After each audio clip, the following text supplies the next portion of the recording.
한 목소리로 봉독하겠습니다. 시작.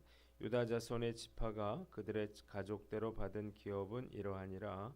유다 자손의 지파의 남쪽 끝 에돔 경계에 접근한 성읍들은 갑세엘과 에델과 야굴과 기나와 디모나와 아다다와 게데스와 하솔과 인난과 스칩과 델렘과 부알롯과 하솔 하닷다와 그리옷 헤스론 곧 하솔과 아맘과 세마와 몰라다와 하살갓다와 헤스몬과 베벨렛과 하살수알과 부엘세바와 비스요다와 바알라와 이임과 에셈과 엘돌랏과 그실과 홀마와 시글락과 맘만나와 산산나와 르바옥과 시림과 아인과 림몬이니 모두 29성읍과 그 마을들이었으며 평지에는 에스다올 소라와 아스나와 사노아와 엔간님과 다부아와 에남과 야르뭇과 아둘람과 소고와 아세가와 사하라임과 아디다임과 그데라와 그데로다임이니 14성읍과 그 마을들이었으며 스난과 하다사와 믹달갓과 딜르안과 미스베와 욕두엘과 라기스와 보스갓과 에글론과 갑봇과 라맘과 기들리스와 그데롯과 벳다곤과 나아마와 마게다이니 16성읍과 그 마을들이었으며 림나와 에델과 아산과 입다와 아스나와 느십과 그일라와 악십과 마레산이 9성읍과 그 마을들이었으며 에그론과 그 촌락들과 그 마을들과 에그론에서부터 바다까지 아스돗 곁에 있는 모든 성읍과 그 마을들이었으며 아스돗과 그 촌락들과 그 마을들과 가사와 그 촌락들과 그 마을들이니 애굽 시내와 대의 경계에까지 이르렀으며 산지는 3일과 얏딜과 소고와 단나와 기랴산나 곧 드빌과 아납과 에스드모와 아님과 고센과 홀론과 길로이니 11성읍과 그 마을들이었으며 아랍과 두마와 에산과 야님과 벳다부아와 아베가와 훔다와 기럇 아르바 곧 헤브론과 시올이니 9성읍과 그 마을들이었으며 마온과 갈멜과 십과 윳다와 이스라엘과 욕두암과 사노아와 가인과 기브아와 딥나니 10성읍과 그 마을들이었으며 하룰과 벳술과 그돌과 마하랏과 베다돗과 엘드곤이니 6성읍과 그 마을들이었으며 기랏바알 곧 기랏 여아림과 랍바이니 2성읍과 그 마을들이었으며 광야에는 벳 아라바와 밑딘과 스가가와 닙산과 소금 성읍과 엔게디니 6성읍과 그 마을들이었더라. 예루살렘 주민 여부수 족속을 유다 자손이 쫓아내지 못하였으므로 여부수 족속이 오늘까지 유다 자손과 함께 예루살렘에 거주하니라. 아멘. 자, 오늘 말씀은 유다 지파의 성읍들에 대해서 나와 있습니다. 첫 번째 20절로 32절은 유다 남부의 성읍들에 대해서 나와 있어요. 자, 모두 29개의 성읍과 거기에 딸린 마을들이라 그랬습니다.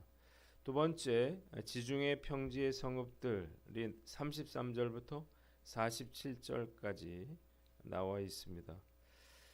그리고 세 번째 48절로 60절에는 중앙산지의 성읍들에 대해서 나와 있고, 그리고 네 번째 61절로 62절은 사해광야의 성읍들에 대해서 나와 있습니다. 그리고 63절에는 예루살렘 정복의 실패에 대해서도 기록이 되어 있습니다. 오늘 본문이 우리에게 주는 교훈이 있는데, 첫째로 하나님께서 믿고 맡길 만한 사람이 되라는 것입니다. 한번 따라해 봅시다. 하나님께서 믿고 맡길 만한 사람이 되라. 자, 유다 자손의 지파가 먼저 기업을 분배받고 이제 가장 많은 성읍을 기업으로 분배받게 됩니다. 유다 지파는 남방에서 36개, 그리고 평지에서 42개, 산지에서 38개, 광야에서 6개의 성읍 등 모두 122개의 성읍과 촌락들을 차지하게 되었습니다. 물론 유다 지파 일부 지역은 형평의 원칙에 따라서 베냐민 지파와 시므온 지파에게 나중에 할당이 되는데, 그러나 이런 재조정이 유다 지파에게 임한 그러한 축복의 감소를 의미한다거나 장자권의 상실을 의미하는 것은 아니었습니다. 유다 지파는 12지파 중에서 가장 많은 성읍을 차지했고, 그리고 이스라엘의 핵심적인 통치 세력으로서 다른 지파에게 그 주도권을 빼앗긴 적이 없었어요. 자, 유다 지파가 이렇게 많은 땅을 차지하게 된 이유가 무엇인가? 그것은 바로 유다 지파에게 장자의 권리가 주어졌기 때문입니다. 자, 창세기 49장 8절로 12절에 나와 있는데, 야곱의 넷째 아들인 유다가 장자권을 갖게 된 이유가 무엇인가요? 1차적으로는 장자 르우벤의 범죄 때문이고, 그리고 시므온과 레위의 잔인함으로 인해서 장자권이 넷째 아들인 유다 지파로 넘어갔기 때문이죠. 그러나 2차적으로는 유다 지파가 다른 어떤 지파보다 믿을 만한 그러한 지파였기 때문입니다. 유다 지파는 솔선하는 그러한 지파였어요. 선두 지파고 또 책임지는 그러한 지파였습니다. 이런 성향은 야곱의 아들 유다로부터 비롯이 됐는데, 창세기 45장 33절을 보면 요셉이 베냐민에게 누명을 씌워서 감옥에 가두었을 때 유다는 자기가 베냐민을 대신하겠다 이렇게 나섰다고요. 이런 가풍은 대대적으로 그렇게 이어져 내려오게 됩니다. 사사기 1장에는 여호수아가 죽은 뒤에 남은 땅의 정복을 위해서 이스라엘 백성들이 하나님께 어느 지파가 올라가면 좋겠습니까? 이렇게 묻는 장면이 나와요. 그러자 하나님은 유다 지파가 먼저 올라가라 그렇게 말씀하셨습니다. 이유가 무엇인가요? 유다 지파가 솔선수범하고 손해를 감수하고 어려움을 책임지려는 그러한 지파였기 때문이에요. 중요한 일은 믿을 만한 사람에게 맡기는 법이에요. 하나님도 마찬가지입니다. 가장 믿을 만한 사람에게 어렵지만 중요한 일을 맡겨주시는 거예요. 어렵고 힘든 일 앞에서 자꾸 핑계를 대고 변명을 대면서 이런 일들을 피하려는 사람들이 있는데 매우 어리석은 사람들이에요.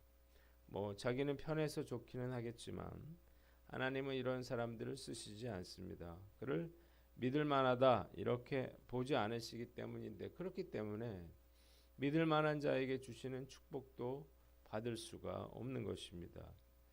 말씀 묵상하면서 과연 나는 어떤 사람인가 생각해 봐요. 다행히도 저는 어렵고 힘든 일을 피하려고 했던 적은 거의 없었던 것 같아요. 제가 취업 부담이 있는 대학교 4학년 때 예배 인도자가 된 것도 교회를 떠난 찬양 전도사님을 대신하려다가 된 거고, 그리고 교회를 개척하게 된 것도 힘들고 어려운 일을 선택한 것이었어요. 하나님께서 왜 저에게 어려운 그런 사역을 맡겨주셨을까? 이것이 중요한 일이고, 또 하나님이 저를 믿을 만하다 이렇게 여겨주셨기 때문이 아닐까 생각을 해봅니다. 이 시대는 사사기 시대와 유사한 시대가 되어가고 있는데, 부흥을 이룬 1세대 영적 지도자들이 하나둘씩 세상을 떠나면서 교회가 방향을 잃어가고 있는 것 같습니다. 하나님께서는 이렇게 어렵고 힘든 때에 힘이 되어줄 사람을 찾고 계십니다. 오늘 말씀 앞에서 나는 어떤가 스스로를 한번 돌아보고, 우리가 굳은 일을 마다하지 않고 솔선수범하여 큰 축복을 받은 유다 지파처럼 우리도 하나님께 믿을 만한 사람이 되어서 축복의 사람 되시기를 주님의 이름으로 축원합니다. 두 번째는 약속의 땅을 정복하라는 것입니다. 한번 따라해 봅시다. 약속의 땅을 정복하라. 자, 요단 동편이나 서편이나 할 것 없이 여전히 정복하지 못한 곳들이 남아 있었습니다. 유다가 지금 분배받은 지역도 마찬가지인데요. 특히 에그론에서부터 바다까지 45절 아스돗에서까지의 성읍들은 애굽 시내와 인접한 남북 해안 평야 지대로서 블레셋의 땅이었습니다. 아스돗은 애굽과 가나안의 관문지대로서 이 지역의 성읍들은 우시아 때까지 미정복 상태로 남아 있었습니다. 역대하서 26장 6절에 나와 있어요. 자, 하나님이 정복하라고 하신 땅은, 또 하나님이 주시기로 약속한 땅은 반드시 정복되어야 하는 것입니다. 만일 유다가 정복한 땅에 만족하고 아직 정복하지 못한 땅을 그대로 방치한다면 가나안 땅을 진멸하라고 하신 하나님의 명령에 불순종하는 그러한 죄가 되는 것입니다. 하나님께서 저와 우리 교회에 주신 사명은 이 파주 지역에 하나님의 나라를 확장하는 그러한 일이에요. 저는 이 일을 위해서 부름받았고 한 영혼을 구원하여 예수님 닮은 하나님의 인재로 세우는 일을 완수해 나가야 하는 것입니다. 이곳 파주에서 제가 19년 동안 이렇게 사역을 해오면서 한 영혼을 구원하여 하나님의 인재로 세워나가는 일은 얼마든지 가능하다는 사실을 저는 깨달았습니다. 전도는 힘들고 어렵지만 전도의 씨앗을 뿌리면 언젠가는 추수할 때가 오는 것입니다. 사람을 세우는 일도 마찬가지예요. 한 사람을 양육해서 세우는 거 정말 힘든 일이지만 포기하지 않고 계속하면 누구라도 변화된 삶을 살아갈 수 있다는 사실을 믿으시기를 바랍니다. 이 사실을 저도 알고 우리 성도들도 알게 되었는데 얼마나 감사한 일인지 모르겠어요. 지난 수요일 새벽에 고이 올라가는 우리 상준이가 새벽 기도에 나왔잖아요. 정말 깜짝 놀랐습니다. 잠이 깨서 새벽 기도에 나왔다는데 정말 하나님의 역사가 아닐 수가 없습니다. 이 가정을 생각하면 참 하나님의 계획이 놀랍다 그런 생각이 들어요. 원래 상혁이 상준이는 한 15년인가요? 그 전에 우리 도서관 프로그램에 나오던 그런 친구들이었죠. 그 엄마에게 제가 교회 나오라고 권면을 했는데 그 당시에는 듣지 않았습니다. 그런데 22년도에 누나 수빈이가 하랑의 전도로 우리 교회 고등부에 나오게 됐고, 그리고 23년도에 엄마가 초청이 됐고, 그리고 24년도에 아빠가 전도되고, 그리고 결국 상혁이 상준이까지 교회에 나오게 된 거예요. 처음에 이 아이들이 교회에 억지로 끌려 나와서 마음의 문을 닫고 억지로 예배 때 인상을 쓰고 앉아 있었는데 점점 말씀을 듣고 마음이 열리기 시작하더니 수련을 통해서 정말 이렇게 변화되는 거예요. 정말 놀라운 일인데 우리 교회에는 이렇게 전도돼서 신앙생활을 하고 계신 분들이 많이 있습니다. 또 한 해가 시작이 됐어요. 우리 주변에는 잃어버린 영혼들이 많고 교회에서 멀어져 버린 분들도 적지 않습니다. 우리가 사단과의 영적 전투를 통해서 우리에게 맡겨주신 하나님 나라를 확장하는 그런 일을 게을리하지 말아야 하는 것입니다. 그동안 전도와 양육이 너무 힘들어서 과연 이게 되겠나 이런 의심을 한 적도 있었는데 이것은 마귀가 주는 생각이었어요. 최선을 다해 전도하고 양육하면 얼마든지 한 영혼을 구원하고 제자 삼는 일을 감당할 수 있다는 사실을 믿으시기를 바랍니다. 이 확신을 가지고 우리가 올 한해도 최선을 다해 우리가 우리에게 맡겨주신 하나님 나라의 확장을 위해 우리가 최선을 다하는 저와 여러분들 되시기를 주님의 이름으로 축원합니다. 마지막으로 남은 여부수성을 무너뜨려라는 것입니다.